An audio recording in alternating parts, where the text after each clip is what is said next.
por favor, abra comigo a sua Bíblia no Evangelho de Mateus, capítulo 3, do versículo 1 ao versículo 5. A gente salteia aí alguns versículos e volta ao versículo 13 até o 16. Esse foi o texto, inclusive, em que eu meditei e preparei os batizandos e a igreja ontem para o batismo nas águas, mas apenas insinuei alguns sentimentos e alguns pensamentos.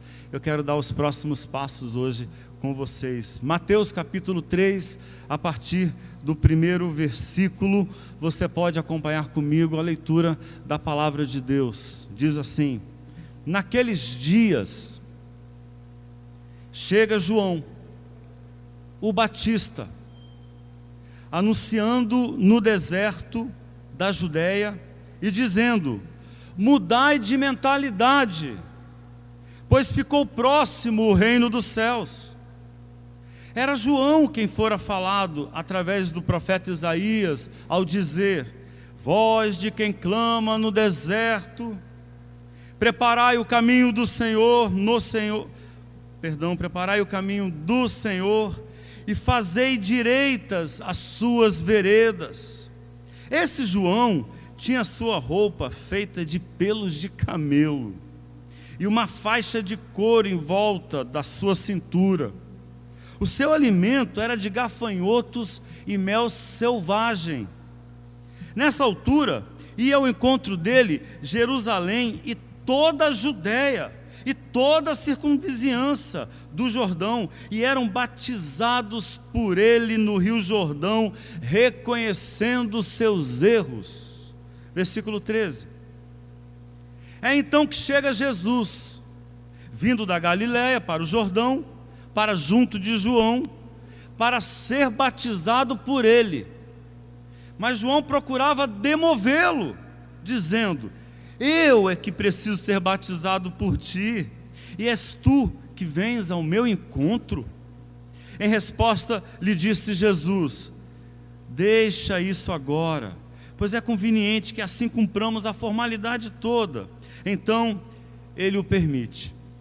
Depois de batizado, Jesus emergiu logo da água, e eis que se abriram os céus, e ele viu o Espírito de Deus descendo como uma pomba e vindo por cima dele. E eis uma voz dos céus que diz: este é o meu Filho amado, no qual eu me agradei. É uma narrativa linda, não é? É uma narrativa belíssima. Graças a Deus pela sua palavra. Ore a Deus junto comigo. Se você acredita que essa é uma oportunidade de ouvir Deus, se você acredita que essa é uma oportunidade de a palavra que sai da boca de Deus chegar no seu coração, ore a Deus junto comigo, com fé.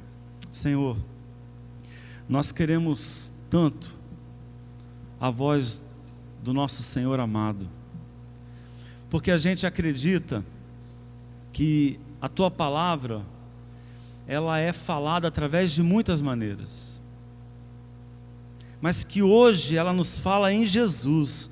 É como está escrito aos Hebreus: Jesus é a palavra que fala as nossas vidas. A gente quer que esse tanto de recados de Deus, infinitos recados de Deus, que um tanto disso chegue hoje ao nosso coração para nos salvar a alma, para nos salvar a esperança, nos salvar o coração.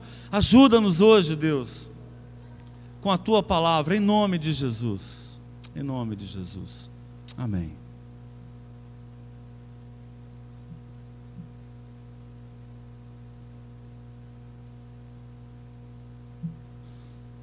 O batismo, ele faz parte, convenhamos, de um repertório extravagante de um profeta grotesco.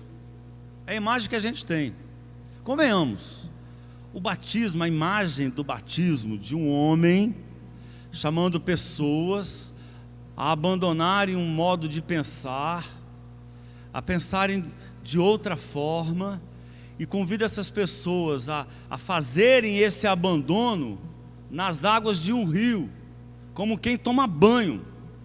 A ideia era essa. E aí eu repito, convenhamos, é uma ideia extravagante, é uma ideia apelativa, é um jeito de agir com muita linguagem, né, com muita expressividade.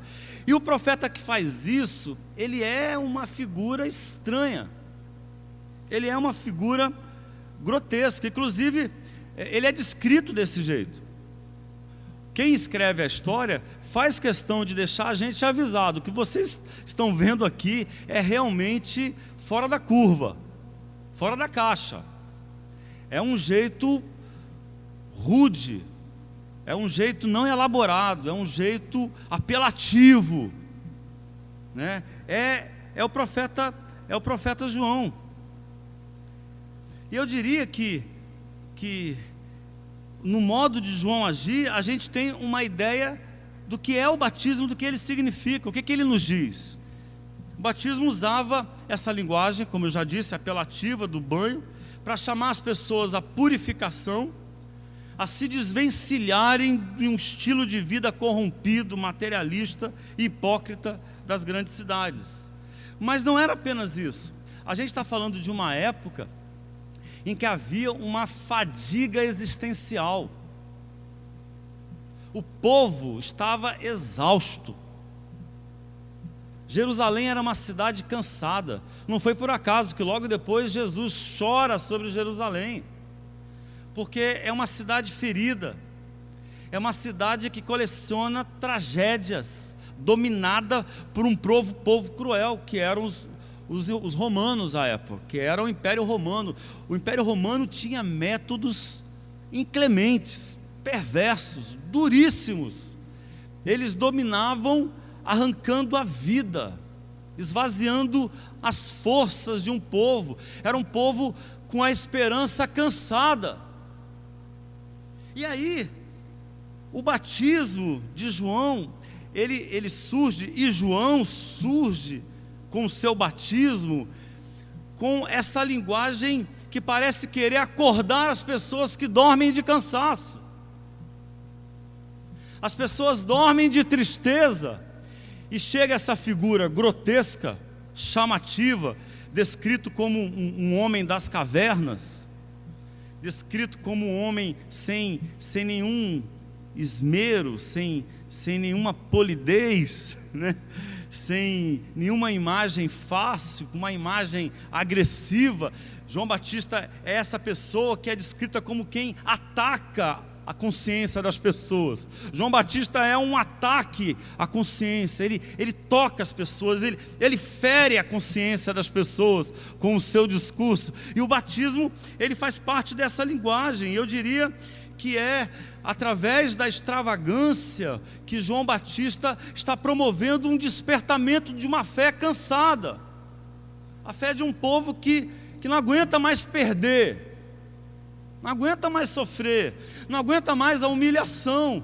E aí vem João Batista e os acorda com a sua exuberância, com o seu estilo grotesco de fazer profecia e de anunciar um novo reino. O batismo era então, em João Batista, um convite para um povo com uma história de fracasso a recomeçar corajosamente. O batismo tinha esse sentido, esse apelo. Vamos recomeçar de novo, a recomeçar mesmo que de baixo, do zero, a se purificar das desistências e da falta de fé. E aí eu diria que talvez apenas uma pessoa tosca, agressiva, grotesco, extravagante como João Batista conseguiria ter essa energia e essa força, o carisma da extravagância, de acordar as pessoas, de dizer: acordem, voltem a crer. Por que vocês desistiram? Recomecem o caminho, retomem a estrada, começa de baixo. Estão se sentindo pisados, estão se sentindo humilhados, massacrados, sem forças, extenuados. Vamos começar de novo do zero. O batismo de João Batista tem esse apelo e essa força. Mas aí eu diria que na nossa história a extravagância não para aí. Ela ganha uma dimensão ainda mais forte. João, ele começa a falar de uma figura que é um gigante da fé. Ele diz: vem alguém depois de mim que é maior do que eu. E o que importa é que ele seja grande e eu continue assim, pequeno. São expressões de João, no Evangelho de João, no Evangelho de Marcos, no Evangelho de Lucas, que descrevem a mesma história. Aí ele diz assim: ora, ele é tão grandioso, ele é tão maior do que eu, ele é tão superior a tudo que eu conheço, ele é o homem mais perfeito que já existiu na terra, ele é o Messias, é a nossa esperança, e ele é tão grandioso que se eu batizo com água e estou acordando vocês, o que dirá ele que vos batizará com fogo e com sopro, com vento? Eu batizo com água, mas ele vem batizando vocês com vento e com fogo. De tão maior, de tão grandioso que é esse homem. E aí ele está explicando isso para as pessoas. E quem é que aparece? Quem? Jesus. Jesus aparece, e aparece com uma ideia que contradiz João Batista, que contradiz o batizador, o Batista, João. Ele diz: eu quero ser batizado por você. E o texto diz para nós que João fica constrangido, não por acaso, porque não faz sentido. Não é isso que eu estou falando para as pessoas sobre você. O que você está querendo fazer vai contradizer o que eu estou dizendo para eles. Eu estou dizendo para essas pessoas que você é superior a tudo. Como é que você agora vai querer participar disso aqui? Isso aqui é para gente como nós. Isso aqui é para ralé. Isso aqui é para mim, para eles, é para nós que somos trôpegos mortais que tropeçam, né? Nós que somos gente que fraqueja, a gente que cansa na fé. Isso aqui é para a gente, não é para você. E Jesus insiste, ele diz: é importante que você me batize. Então, por enquanto, como se dissesse assim, mesmo que você não esteja entendendo do que é que eu estou falando, mesmo que você não esteja compreendendo aonde eu quero chegar, vamos cumprir essa formalidade, faça o que eu estou te pedindo. E aí João Batista, ele aquece, ele aceita, tá bom. E aí ele batiza Jesus. Mas a pergunta permanece, é ainda mais extravagante. Se já era extravagante a linguagem apelativa do batismo para acordar a gente extremamente cansada, Jesus, que é descrito como essa esperança que a tudo justifica, ser batizado, parece ser ainda mais escandaloso. É escandaloso batizar Jesus. É escandaloso, porque se Jesus se batiza, quais são as suas razões? O que está passando na cabeça? Que tipo de gente então ele é? É mesmo um Messias? E se é mesmo um Messias, que Messias é esse? Que esperança é essa? E aí eu diria que a primeira mensagem que deve vir ao nosso coração, de que Jesus se batiza porque ele acredita naquilo ali. Jesus acredita no batismo, ou seja, ele acredita em começar de novo.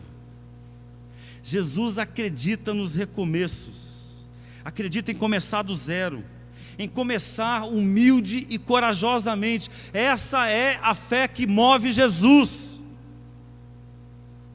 Também podemos pensar que a primeira e essencial mensagem do Evangelho de Jesus, ao ver Jesus sendo batizado, isso precisa passar pela nossa cabeça, que a mensagem essencial, a primeira mensagem do Evangelho, é a do recomeço gracioso e ousado. O Evangelho é a pregação dos recomeços. Caiu, tropeçou, cansou, deu errado, foi frustrado, frustrou, se decepcionou, decepcionou os outros, não deu certo, fracassou, recomeça. Você pode recomeçar, não desista, não há nada que justifique a sua desistência. Retome o caminho, comece do zero, tenha coragem, tenha humildade, recomece. Jesus se batizando é Deus dizendo que a salvação da humanidade é não desistir de recomeçar sempre que for preciso. E aí o batismo de Jesus é esse grito extravagante pelo recomeço. Vamos, acredite, morra e ressuscite tantas vezes quantas forem necessárias para não desistir do caminho, da trilha, da jornada, da sua vida. Não desista. E pedagogicamente, eu dei ao meu discurso, a minha reflexão, um convite como título, ou uma sugestão como título: há 2 passos de um bom recomeço. Porque é o que eu quero enxergar aqui. Eu vou me atrever a reduzir tudo que se pode dizer, e são tantas coisas desse texto, há 2 passos, há 2 movimentos, para que essa capacidade graciosa de retomar a vida aconteça. Porque é o que eu e você precisamos com frequência. Talvez hoje esse seja o clamor do seu coração. Talvez hoje esse seja o grito da sua alma, de alguém que está precisando de força para recomeçar. Permita-me sugerir 2 passos. Primeiro, liberte o seu valor. Liberte o valor que você tem, da sua capacidade de cumprir expectativas. Livre-se disso. Despoje-se, despreenda-se, liberte-se do vínculo, da conexão mais perversa que pode existir na mente de uma pessoa, a de que o seu valor está ligado à sua capacidade de cumprir as expectativas, as suas e as dos outros.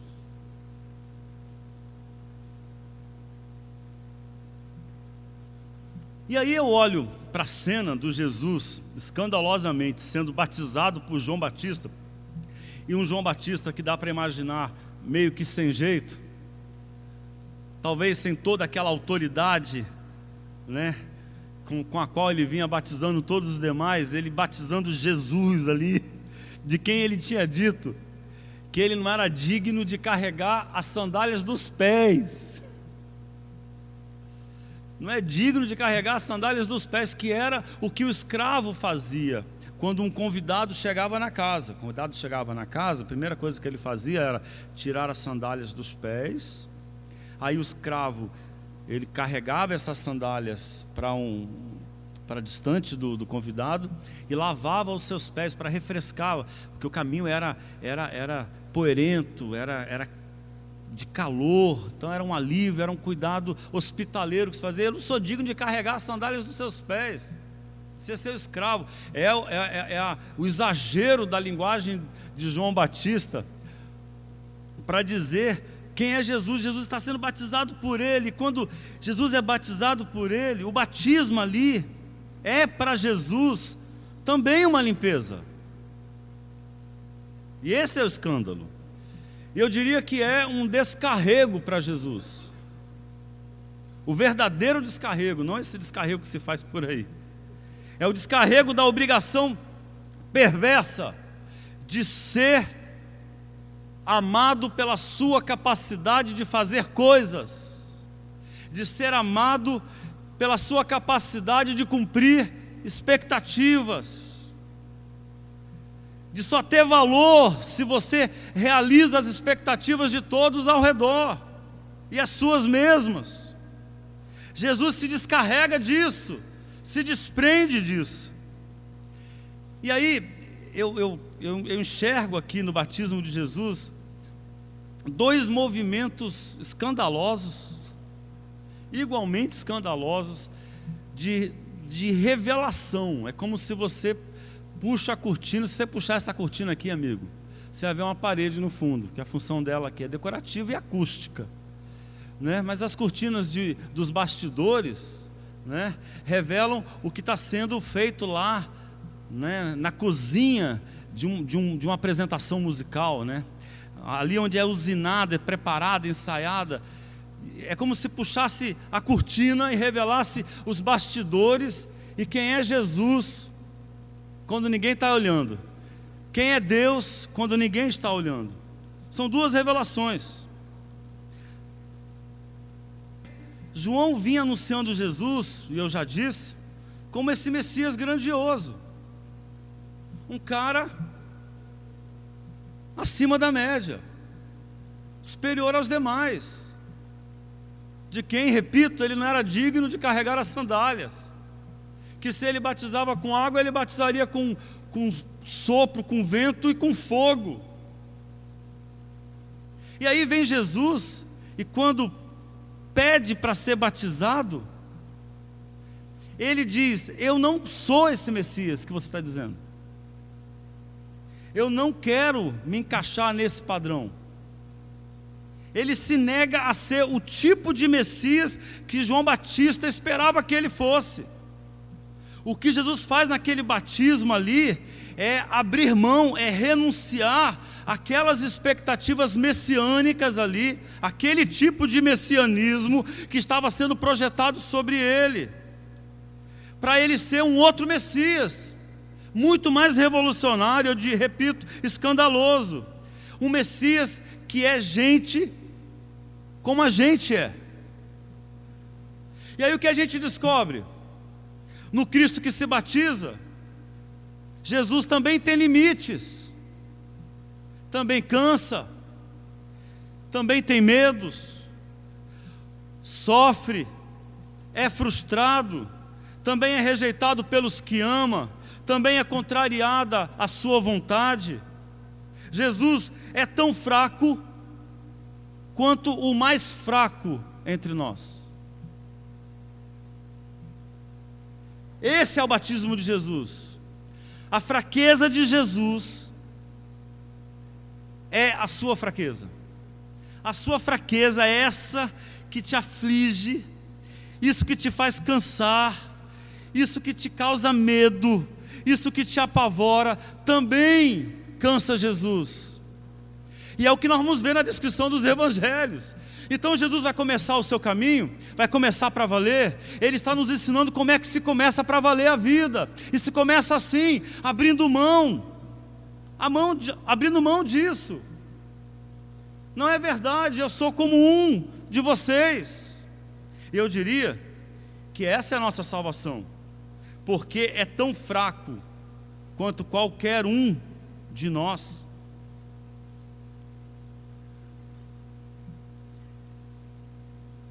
E se ele é essa pessoa, sendo tão frágil quanto qualquer um de nós, e se ele, sendo assim, acredita, se alguém assim é filho de Deus, se alguém assim tem valor, sendo tão frágil quanto qualquer um de nós, eu também posso ter a esperança para mim.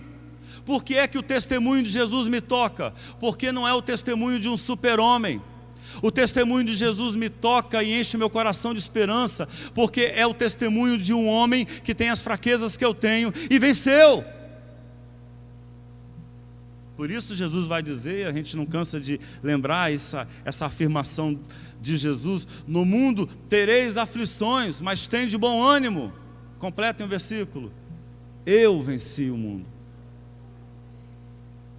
No mundo tereis aflições, mas tem de bom ânimo, eu venci o mundo. Ou seja, você pode seguir os passos de alguém que tem as fragilidades que você tem, que tem os limites que você tem, que enfrenta as forças que você enfrenta, que enfrenta os medos que te apavoram. Se ele enfrentou e acreditou no começo, se ele enfrentou e acreditou que é possível iniciar uma história que vale a pena, eu e você também podemos acreditar. Mas não é só Jesus que se desnuda diante de nós no batismo. Deus também. Os céus também são descortinados, literalmente, e a gente vê os bastidores de Deus e descobre que Deus é outro.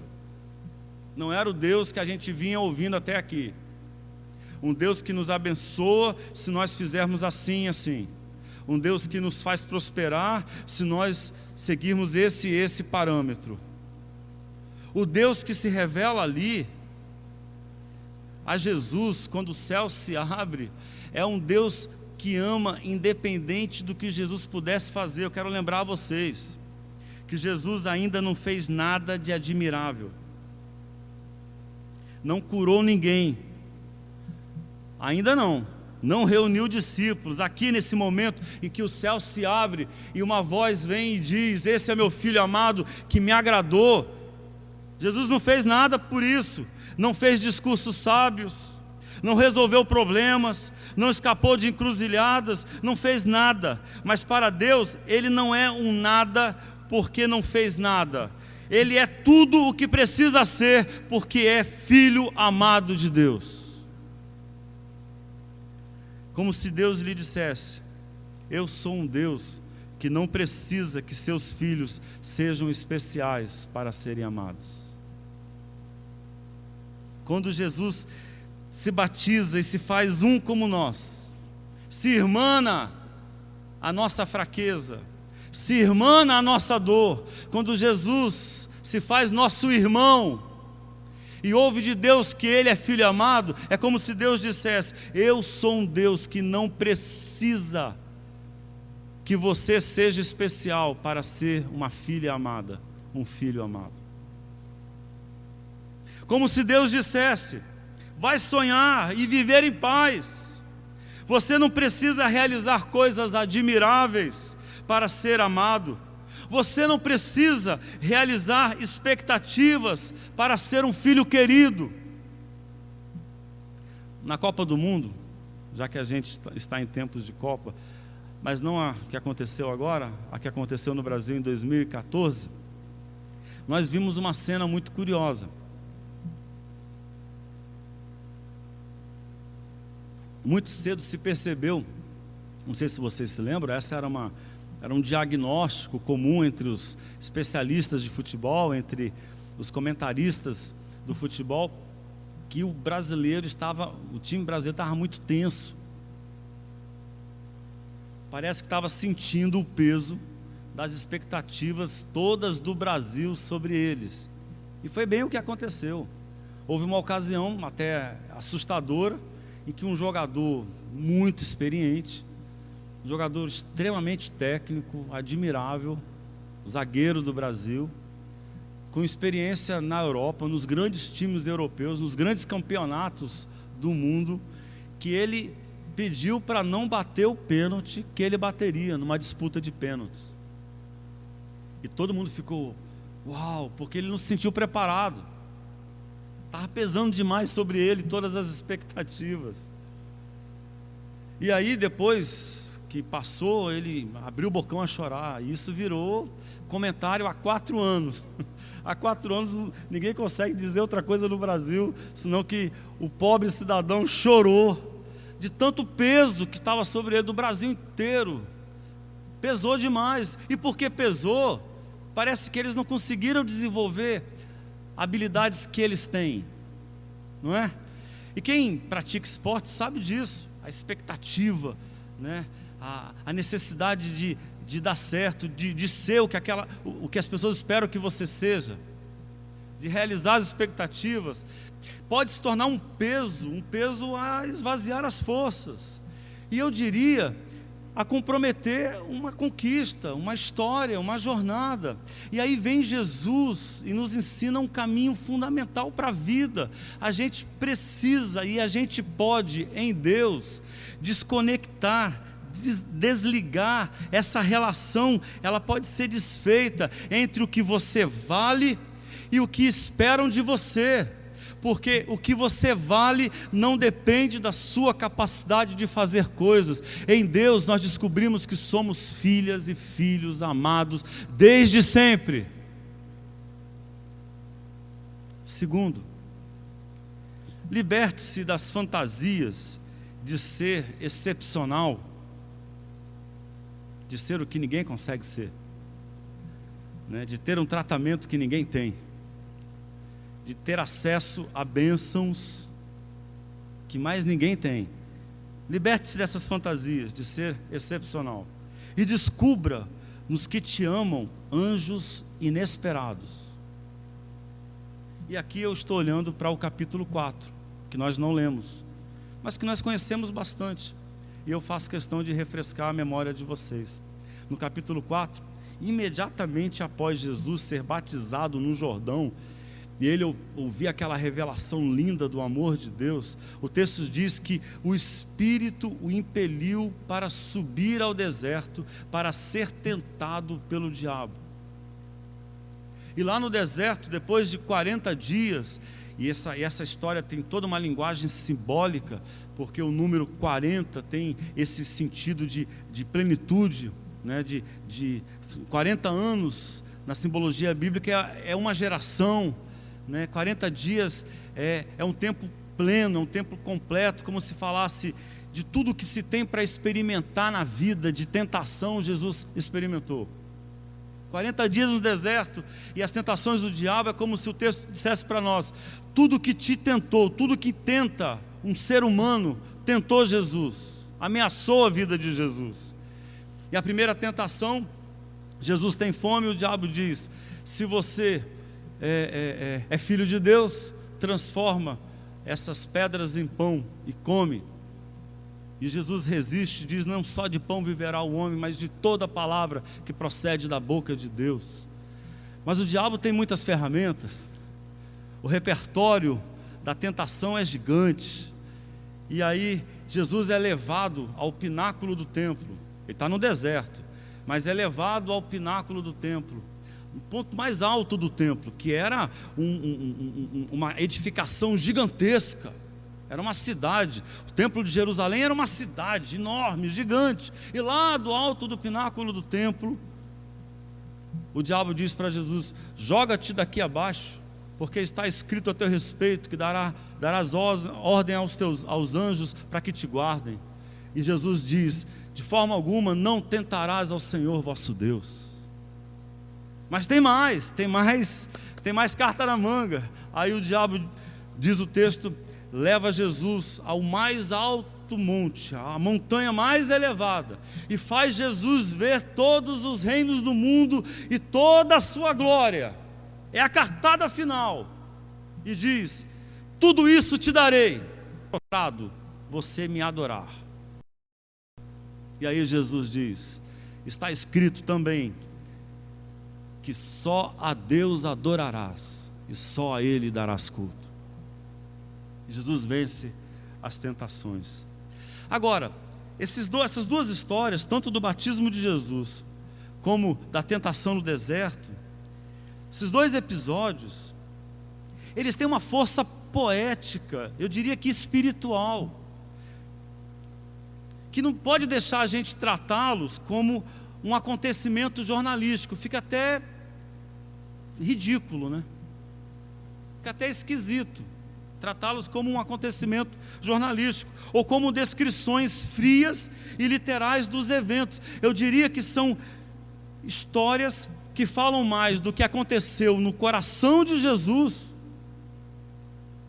na alma de Jesus, do que o que se viu. Importa aqui nessas duas histórias, do batismo e da tentação no deserto, mais o espiritual do que o empírico, mais o significado do que o evento. mais o valor do que o fato, mais o afeto que o conceito, mais a graça que o mérito. Então nós precisamos ler essas duas narrativas como quem lê uma oração, com essa reverência, como quem lê a oração que alguém está fazendo do que acontece no seu coração. Nós temos que ler essas duas narrativas como quem lê um poema, ou uma carta de amor, cheia de exageros, de linguagens simbólicas e figuradas, porque não está falando de acontecimentos jornalísticos, está falando de acontecimentos do coração, da alma.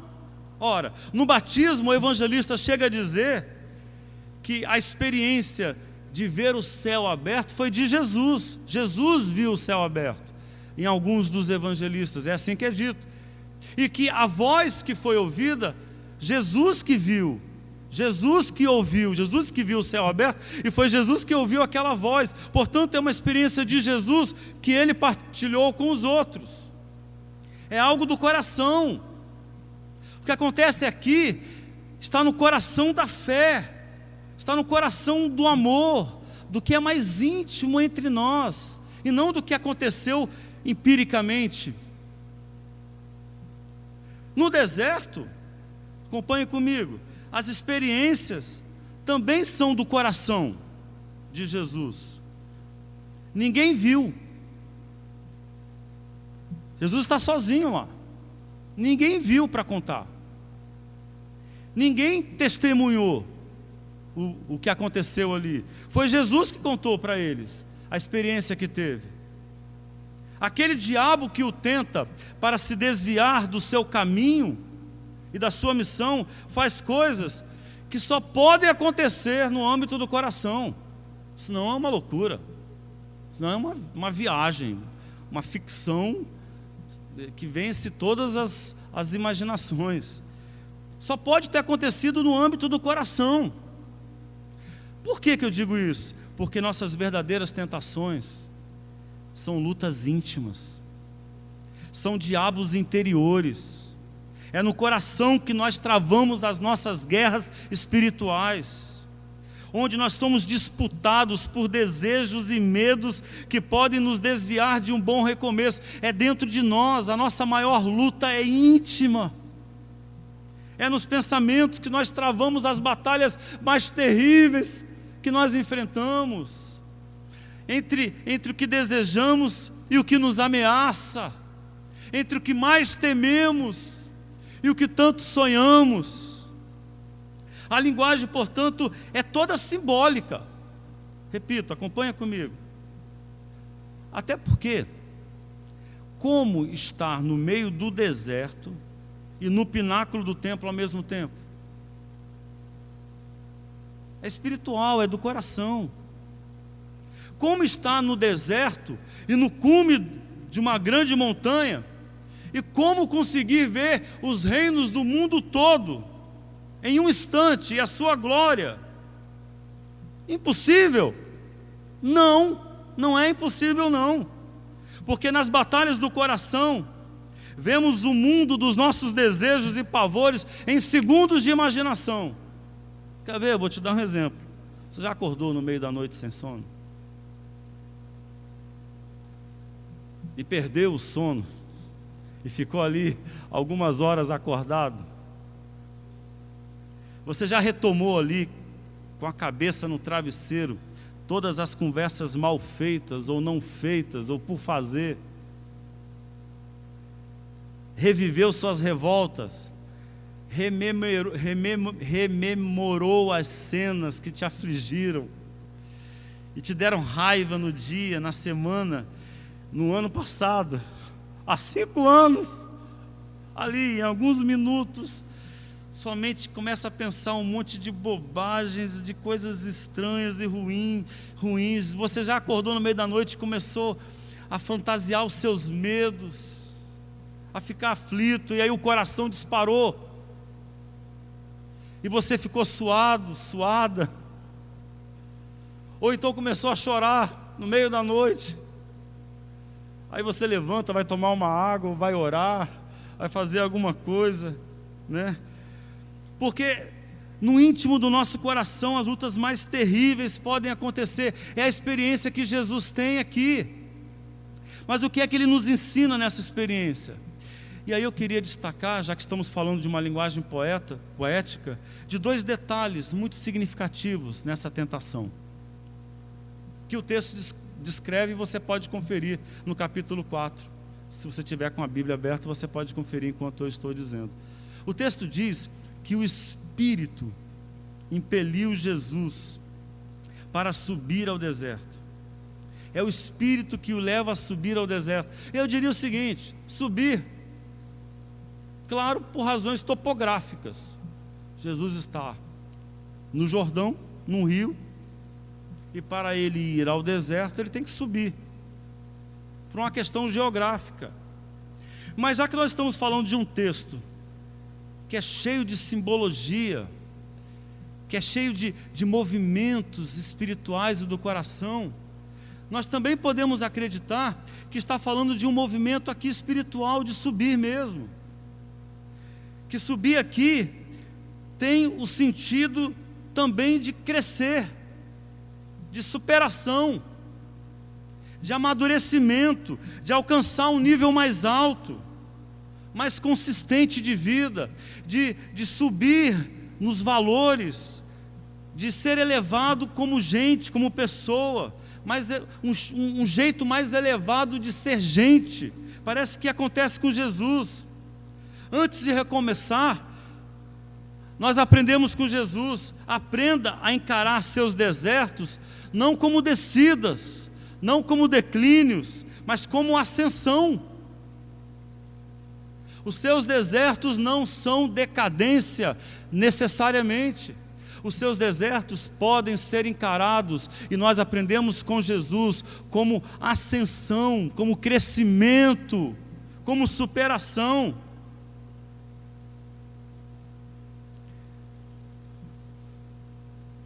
Mas não apenas isso. Há um detalhe no final do texto. Primeiro é esse, que Jesus sobe para ir ao deserto.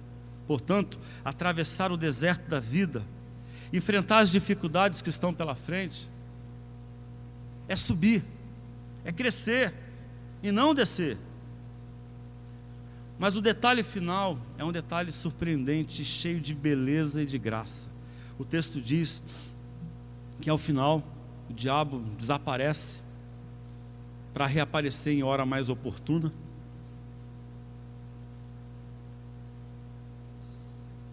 E quando o diabo desaparece, os anjos vêm e servem a Jesus.